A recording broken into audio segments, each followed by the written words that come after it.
Hey, what's up guys? Frank here. Got some training footage for you from Thursday, January 28th. This is my third training day of the week out of 4 days. This is essentially a lower body day. Some of my lifts are moved around a little bit since I've been benching 3 days per week now. So I do hit squats here. I don't hit deadlifts though. My deadlifts got pushed to my 4th day of the week. And I bench after these squats, which you'll see. So this is a 4x4 on squat. This is competition style. Right now I'm still only doing my competition squat once per week. I hit the safety bar squats earlier in this week.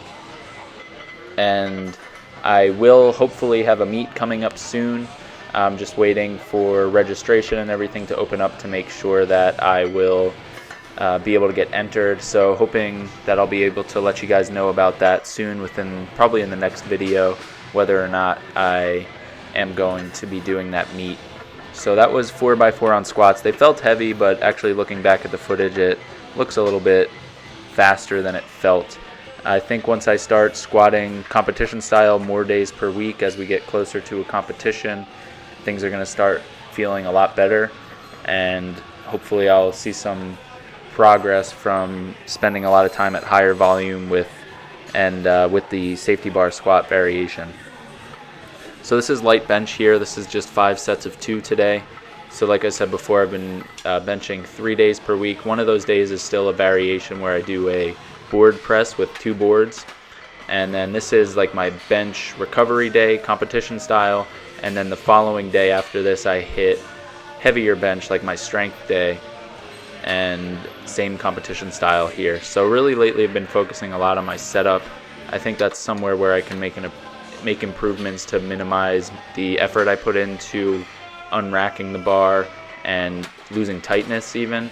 So I've been trying to set up a little bit further back on the bench and really make sure I just give myself enough room to complete the lift without hitting the racks, but not so much so that I'm losing my tightness and losing my positioning that I get when I set up. So I got all 5 different angles on all 5 of these sets, and things look pretty good here. Definitely keeping my butt and my feet down, which is important if you're going to be competing, especially in the USAPL at least, requires heels down, head down. So I'm always thinking about that even when I'm just doing this lighter movement. Want to try to keep things as close to competition as possible. That way it's not really a big change for me come meet day. So I'm hoping that this extra work will pay off, because bench has always been my weakest lift relative to my squat and deadlift, and also the one that I generally do the poorest in competition. So I'm hoping that this extra work, and we're going to be focusing a lot more on bench during my prep for an upcoming meet, will pay off. So the rest of the accessories for this day are just lower body stuff all around. So this is first more for like posterior chain. This is the reverse hyperextension, which is great for getting some more posterior chain volume without doing anything too taxing on the body and your joints. And these I like a lot. I feel them really well in my hamstrings and my glutes and my low back especially. I find that if you keep your knees fully extended instead of trying to like bend them a little bit, you might feel them a little bit better in the hamstrings. And these get everything really on fire. So moving on them, this is more of like you would say a quad dominant accessory. So these are Bulgarian split squats. And I always have problems trying to balance, no matter what kind of bench I'm using, dumbbells or whatever.